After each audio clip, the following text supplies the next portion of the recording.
पंजाब की जेल में कैद मुख्तार अंसारी की मस्ती के दिन हो गए हैं पूरे। कल उसे वापसी के लिए यूपी पुलिस का मिशन मुख्तार शुरू हो जाएगा। मुख्तार को पंजाब की रोपड़ जेल से बांदा जेल लाने की कवायद शुरू हो चुकी है। अब हम आपको बताते हैं कि यूपी पुलिस ने मुख्तार को वापस बांदा जेल लाने के लिए क्या-क्या प्लानिंग की है। कैसे दहशत का दूसरा नाम माना जाने वाला मुख्तार जल्द ही यूपी में सलाखों के पीछे पहुंच जाएगा।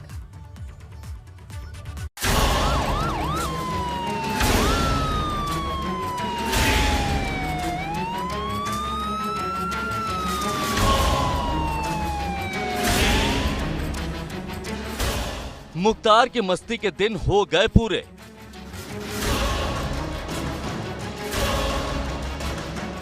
अब नहीं चलेगी माफिया मुख्तार की कोई पैंतरेबाजी।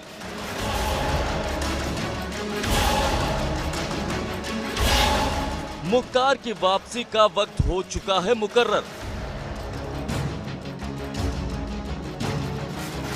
बांदा जेल की सलाखें कर रही हैं मुख्तार का इंतजार।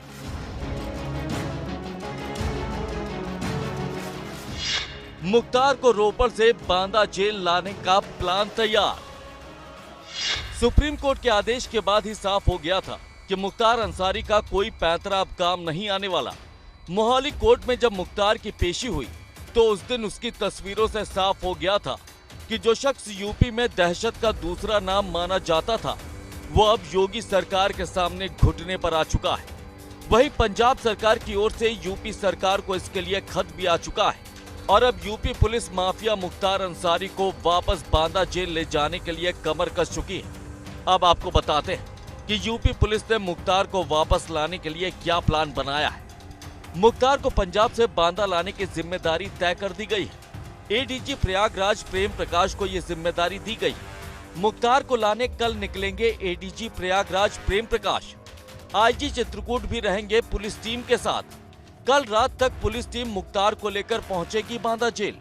सड़क के रास्ते मुख्तार को लाने की है प्लानिंग। मुख्तार को लाने तड़के सुबह रवाना होगी पुलिस टीम। वहीं मुख्तार अंसारी को बांदा जेल लाने को लेकर बांदा के आईजी का बयान भी सामने आया। उन्होंने बताया कि मुख्तार को कड़ी सुरक्षा के बीच बांदा लाया जाएगा। मुख्तार की बांदा जेल में वापसी को देखते हुए जेल की सुरक्षा कड़ी कर दी गई और हालात को देखते हुए बांदा जेल के बाहर 2 अतिरिक्त इंस्पेक्टर भी तैनात किए गए हैं। मुख्तार अंसारी को पंजाब से हमारा बांदा जेल में लाने के लिए उच्चतम न्यायालय के आदेशानुसार कार्रवाई किया जा रहा है। इसमें जो यहाँ से पूरा पुलिस टीम जाएगी, जाके उनको लेके आएगी, वो पर्याप्त सुरक्षा व्यवस्था के साथ उनको ले आया जाएगा। कब तक पुलिस टीम भेजी जाने की संभावना है? भेजेंगे, कल ही भेजेंगे। कल हम लोग यहाँ से टीम को रवाना कर देंगे, फिर वहाँ पहुँच के फिर आगे अग्रिम कार्रवाई करेंगे। यूपी का मोस्ट वांटेड अपराधी मुख्तार अंसारी पिछले 2 साल से पंजाब की रोपड़ जेल में बंद था और यहीं से वो कानूनी तौर पर यूपी सरकार के साथ आंख मिचौली खेल रहा था। लेकिन यूपी सरकार की कोशिश के बाद सुप्रीम कोर्ट ने उसकी वापसी का आदेश दे दिया तो अब खुद को जराइम की दुनिया का बेताज बादशाह मानने वाला मुख्तार भी घुटनों पर आ गया है। ऐसे में अब इंतजार है तो कल का, जब मुख्तार को कड़ी सुरक्षा के बीच वापस बांदा जेल की सलाखों के पीछे पहुंचा दिया जाएगा। Bureau report, ABP Ganga. Social media पर भले ये चर्चा हो कि मुख्तार कौन सी गाड़ी से आएगा, ये सारी चीजों से उतर मुख्तार अंसारी की एम्बुलेंस वाले मामले पर अभी पानी नहीं पड़ा है। ये पीछे नहीं गया मामला।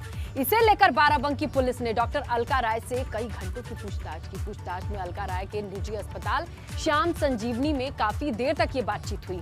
मुख्तार अंसारी की मोहाली कोर्ट में पेशी के वक्त जिस एम्बुलेंस का इस्तेमाल हुआ था वो डॉक्टर अलका राय के नाम पर ही रजिस्टर्ड थी। इसके बाद से ही सारे ये सवाल खड़े होते हैं। इसी मामले में बाराबंकी पुलिस ने उनसे लंबी पूछताछ की।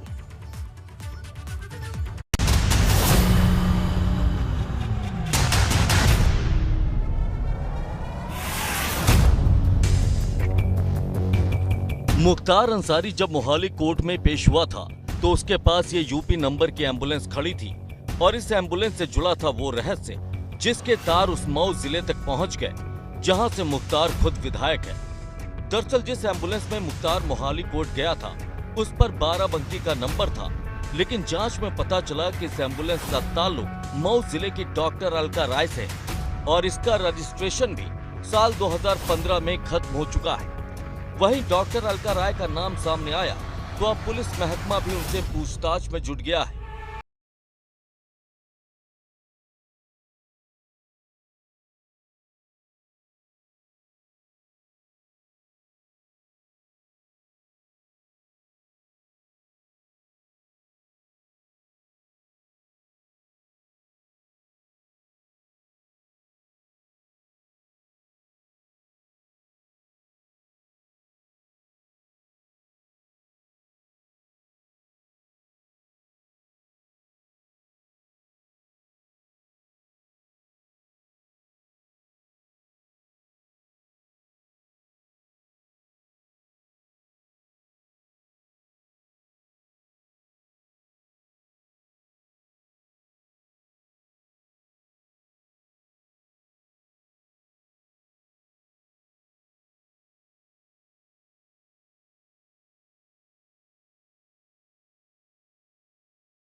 कुछ होगा फिर आगे भी सर, खामोशी का मामला बचाया जा रहा है या कितने निर्दोष हैं।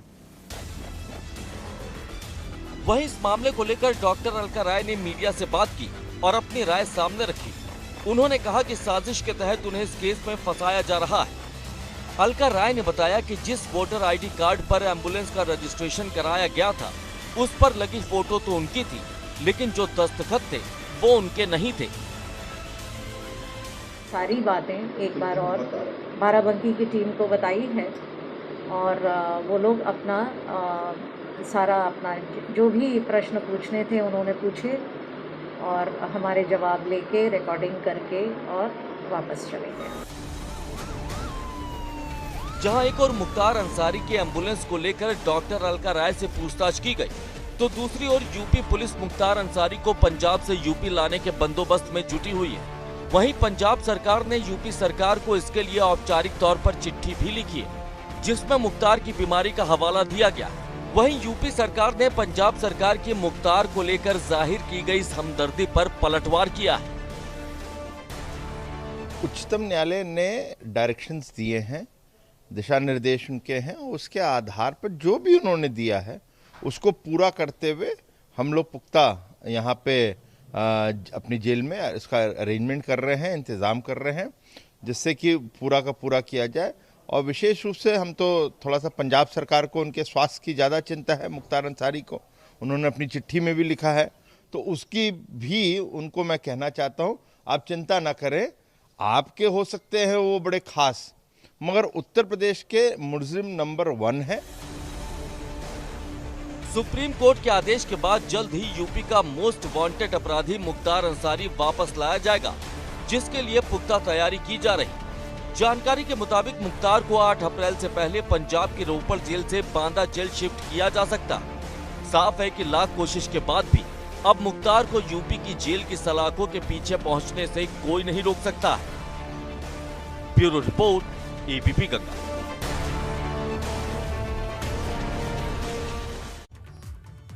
और प्रदेश में अवैध निर्माण के खिलाफ सरकारी हंटर का चलना बदस्तूर जारी है, जिसके तहत खास तौर से गुंडे और माफियाओं की शामत आई हुई है। औरैया, नोएडा, मुरादाबाद में फिर से अवैध कब्जे के खिलाफ सरकारी डंडा चला है। अवैध तौर पे निर्माण किए गए जो भी कार्य थे उन पर बुलडोजर चलाया गया। आप भी देखिए कैसे लगातार भू माफिया के खिलाफ सरकार की ये कार्रवाई जारी है।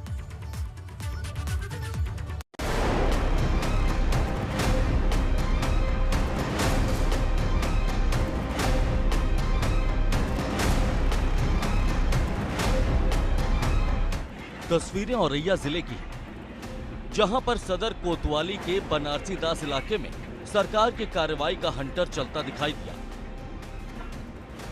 यहां पर सपा के एमएलसी कमलेश पाठक के इंटर कॉलेज पर प्रशासन ने बुलडोजर चला दिया। दरअसल आरोप है कि जिस जगह पर सपा एमएलसी कमलेश पाठक का जनक दुलारी इंटर कॉलेज बनाया गया है, उस जमीन पर गैर कानूनी तरीके से कॉलेज की बिल्डिंग को खड़ा किया गया था। आरोप है कि कमलेश पाठक ने बंजर जमीन पर इस कॉलेज को बनवाया था और इस इंटर कॉलेज के शिलान्यास में खुद मुलायम सिंह यादव शामिल हुए थे। डीएमएस रेखा चौहान के साथ सदर एसडीएम खुद इस कार्रवाई के दौरान मौके पर मौजूद रहे। इस कार्रवाई को लेकर जहां प्रशासन ने अपना पक्ष नहीं रखा, तो वहीं कमलेश पाठक के बेटे ने इसे सियासी फायदे के लिए की गई कार्रवाई करार दिया। आपको बता दें कि कमलेश पाठक और उनके भाई एक वकील और उसकी बहन की हत्या के आरोप में जेल में बंद हैं।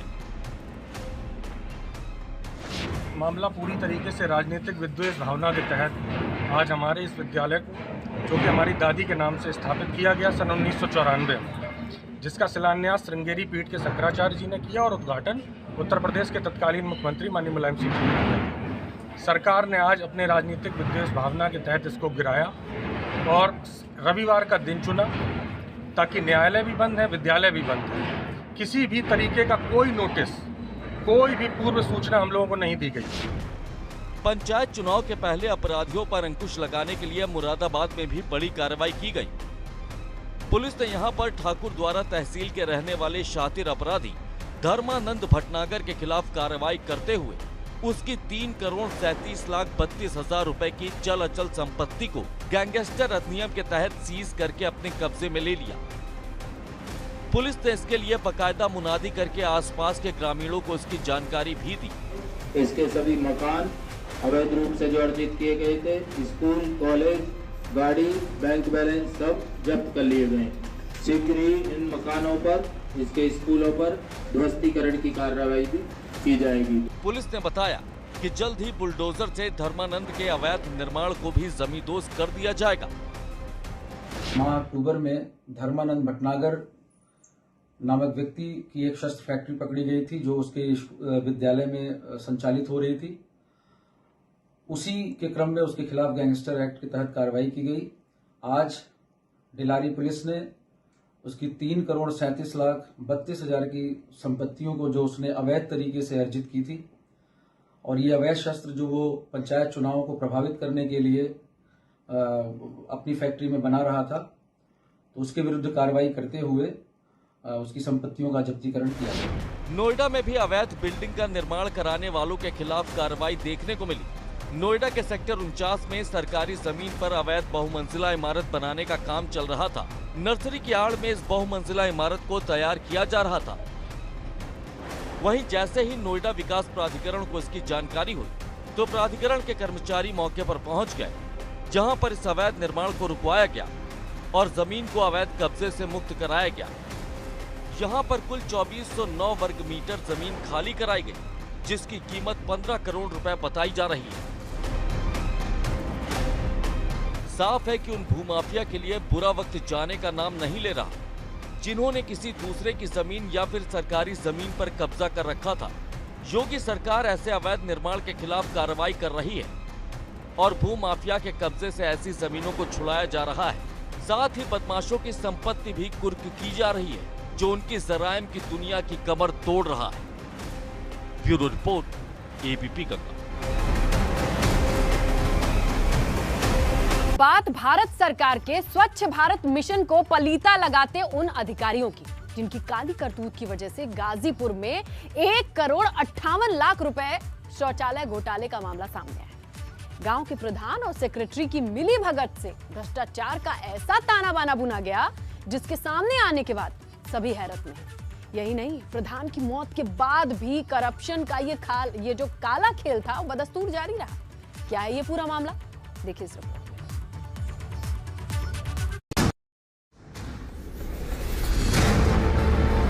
अब आपको ये भी समझाते हैं कि यहाँ पर घोटाले को अंजाम कैसे दिया गया। दरअसल गाजीपुर की शेरपुर ग्राम सभा में सामने आया बड़ा खेल। शेरपुर ग्राम सभा के लिए पास हुए थे 2225 शौचालय। 1224 शौचालय ऐसे हैं जो बनवाए नहीं गए। नहीं बनवाए गए शौचालय की लागत 1,46,00,000 रुपए है। वहीं कई शौचालय ऐसे हैं जो पूरे तौर पर नहीं बने। तैयार नहीं हुए शौचालयों में 11,57,000 रुपए का घपला सामने आया, यानी कुल 1,58,00,000 रुपए का घोटाला सामने आया है। शौचालय बनने में हो गए कि कुल कोनो काम कहे नहीं, बालू सीमेंट कुल अपने मन ने कुल अपने लिए नहीं जा, पानी ढोई नहीं जा, कोनो गढ़ो खनाई वही लायक को। अरे प्रधान जी का सुनो तड़न, हमनी के बात प्रधान जी सुनो तड़न। कल गांव के जनता जो है उस पर एप्लीकेशन देगी तो उन लोगों को टेम्पररी रखा गया था और वहीं लैट्रिन बनवा दिए।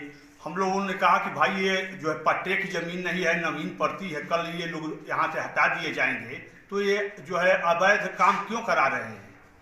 तो उन्होंने कहा कि भाई हम ग्राम प्रधान हैं, हम इसको जानते हैं कहाँ क्या करना है। वहीं आरोप है कि यह पूरा घोटाला गांव के प्रधान मंजू राय के भसुर जेपी राय कर रहे थे। मंजू राय का 24 जुलाई 2019 को मेदांता अस्पताल में निधन हो गया था, जिसके बाद दूसरी महिला प्रधान चुनी गई, जिनके प्रतिनिधि ने एक और सनसनीखेज आरोप लगाया है। उनके मुताबिक मंजू राय की मौत के बाद उनकी 13वीं तक कई चेकों के जरिए अलग अलग फर्मों को भुगतान किया गया। साथ ही 2 चेक से मंजू राय के नाम पर उनके खुद के खाते में भी पैसे ट्रांसफर किए गए।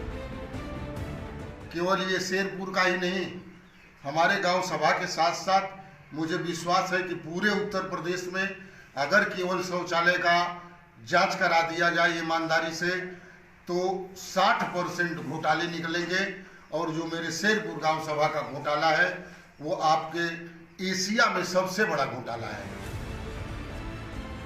जिला पंचायत अधिकारी ने बताया कि इस ग्राम सभा की 3 बार जांच हो चुकी है और इस बार की जांच में इतने बड़े घोटाले की बात सामने आई है। वहीं जांच रिपोर्ट विभाग को सौंप दी गई है। इसमें जिला स्तरीय अधिकारी के द्वारा जांच की गई थी, कुछ ग्रामीणों द्वारा शिकायत की गई थी, तो उस जांच रिपोर्ट में 1 करोड़ 48 लाख रुपए का दुरुपयोग का मामला सामने आया है।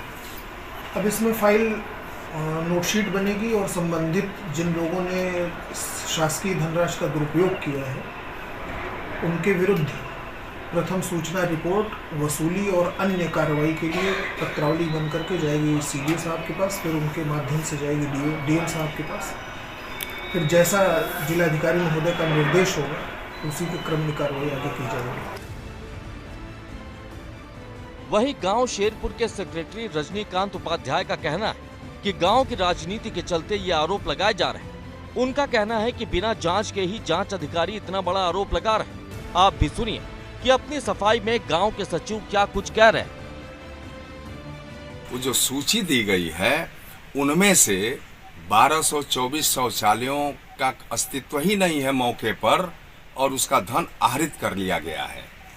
इस बात में मैं आपको स्पष्टीकरण देना चाहूँगा कि जांच अधिकारी की रिपोर्ट अथवा पेपर में जो आया है उससे यह स्पष्ट नहीं हो रहा है कि 1224 कौन लोग हैं, किसके नाम पर धन आहरित किया गया है। वो नाम बतावें। पूर्व प्रधान के द्वारा जो शौचालय की सूची दी गई है, सारे शौचालय बने हुए हैं, सबकी जीपीएस फोटो अपलोडिंग हुई है।